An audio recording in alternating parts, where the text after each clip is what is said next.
여러분 안녕하십니까. 일요일 새벽에 저는 책입니다. 어제 저녁에 정치인 한 분과 전화 통화를 좀 길게 했죠. 그리고 또 정치인들과 밥을 먹었습니다. 한강벨트, 낙동강벨트 얘기가 오갔습니다. 그것도 두 번씩이나 말입니다. 앞에서 한 벨트 얘기는 선거 얘기였습니다. 뒤에 벨트 얘기는 이번 전염병 방역 문제였습니다. 한강벨트는 지난 총선에서 당시 야당인 민주당의 압승을 안겨준 지역이죠. 문자 그대로 새누리당은 참패했습니다. 낙동강 벨트는 새누리당이 안방처럼 여기던 부산에서 5석, 경남에서 3석을 민주당이 가져가면서 충격을 안겨준 곳입니다. 당시 김정인 비대위원장이 1등 공신이 되었죠. 그런데 정확히 말하면 그 선거는 새누리당이 스스로 자멸한 선거였습니다. 처음엔 이항구 새누리당 공관위원장이 말아먹은 장본인으로 찍혔습니다. 그러나 찬찬히 되돌아보면 새누리당의 오만이 빚은 참사였습니다. 당시 180석도 가능하다는 압승 분위기가 지배하는 가운데 불출마 선언을 했던 이항구 의원의 공관위원장 인선은 누가 보아도 청와대 작품이었죠.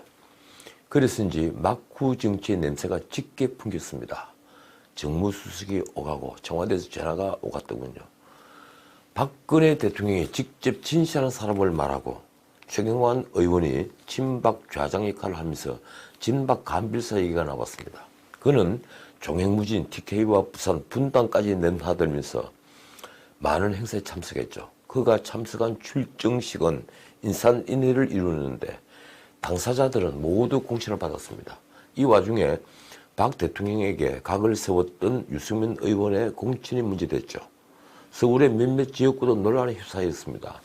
당대표로 공천장에 도장을 찍어야 할 김무성 대표는 지역구인 영도로 갔고 다급해진 친박은 원유철 원내대표를 급거 부산으로 내려보내서 김 대표 달리기에 나섰습니다. 그때 옥새 들고 나르시자라는 말은 유행어가 되어버렸습니다. 그 말을 퍼뜨렸던 저는 지금 무척 후회를 하고 있습니다. 결과는 저희 패배 예상을 훨씬 뛰어넘는 참패였습니다. 새누리당은 2당이 됐고 의회의 권력은 민주당에 넘어갔습니다.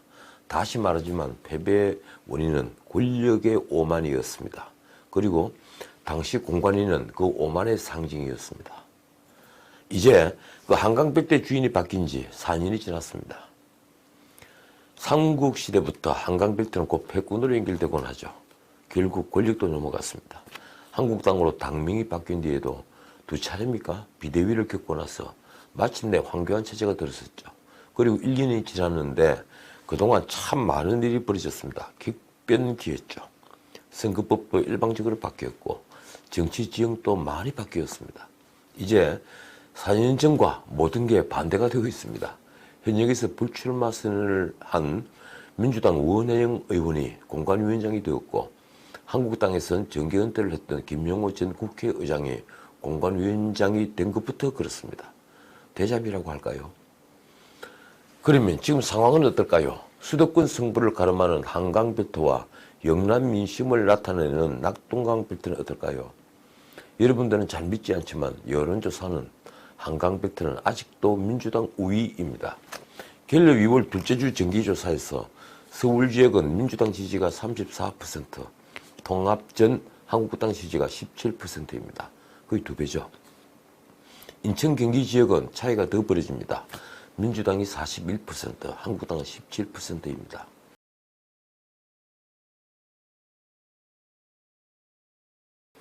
샤이 보수를 감안하더라도 민주당이 결코 한국당에 뒤지지 않습니다. 그런데 막상 선거 전에 뛰어든 후보들의 체감 지지율은 많이 다르다고 하는군요. 기자들을 비롯한 관전자들의 얘기는 접전이라는 한 단어로 압축이 됩니다. 그런데 이 접전의 한강벨트에 민주당에서 대형 악재가 지금 연달아 터지고 있죠. 첫 번째는 누가 뭐래도 전염병 방역에 큰 구멍이 뚫린 겁니다.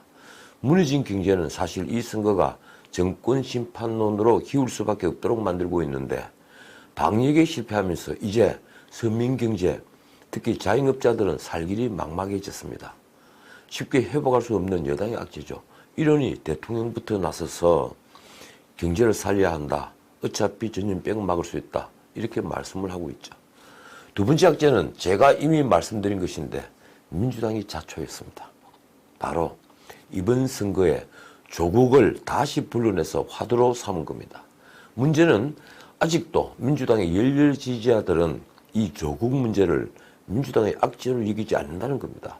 그들은 조국이냐 아니냐로 가는 것이 오히려 민주당 지지자들을 결속시키고 승리를 이끌 수 있다고 믿고 있습니다. 과연 그럴까요?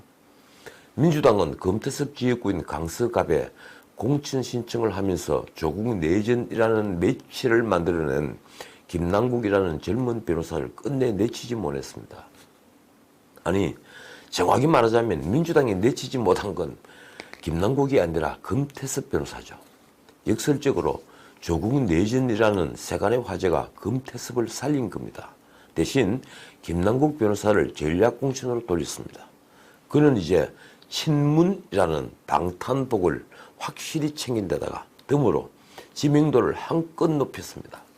그래서 민주당이 속을 끓이고 있는 나경원 의원의 동작을 전략공천으로 언론에 이미 보도가 되고 있더군요. 그것이 가장 만만해 보인 겁니까? 아니면 이왕 조국이 화두가 될 것 같으면 세게 붙어서 조국의 화신이 되어 이 기회에 몸값을 올리겠다는 건가요? 그러나 관전자 입장에서 말씀드리면 조국은 여전히 민주당엔 악재 중에 악재입니다. 작년 9월 조국 일가의 범죄가 연일 신문지상을 장식하면서 문 대통령 국정평가에 부정평가가 급증한 사실을 기억해야 할 겁니다. 저는 조국이 계속 화두가 된다면 공정과 균등한 기회에 목마른 20대는 말할 것도 없이 지금까지 정권을 엄호하던 30, 40대 중산층의 입안도 멀지 않았다고 확신합니다. 어쨌든 이제 야당 심판론이란 낯선 말이 쑥 들어간 것만으로도 야당에게는 한결 편해진 환경이 됐습니다. 자, 그러면 낙동강 벨트도 짧게 살펴볼까요? 낙동강 벨트는 민주당이 일찌감치 부산에는 김명춘 의원, 경남은 김두관 의원, 그리고 대구는 김부겸 의원 등 트로이카로 선거를 책임지게 한 곳입니다. 이곳은 민주당은 두 가지 의미가 있죠. 첫 번째는 노무현, 문재인 두 대통령의 생가가 있는 일종의 민주당의 성지라는 겁니다. 두 번째는 지난번 이곳에서 얻었던 망회의 승리가 곧 민주당의 압승으로 연결되었다는 사실입니다.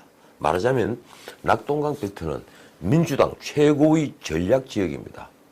그런데 지금은 지난 선거 때와는 분위기가 사뭇 다릅니다. 갤럽의 2월 두 번째 여론조사는 PK 지역에서 민주당 지지는 26%인데 한국당 지지는 29%입니다. 여론조사조차 민주당의 경고등을 켜는 겁니다. 아마 여론조사에 응하지 않는 샤이 보수를 감안한다면 개입은 훨씬 더 크겠죠. 그런데 변수가 생겼습니다.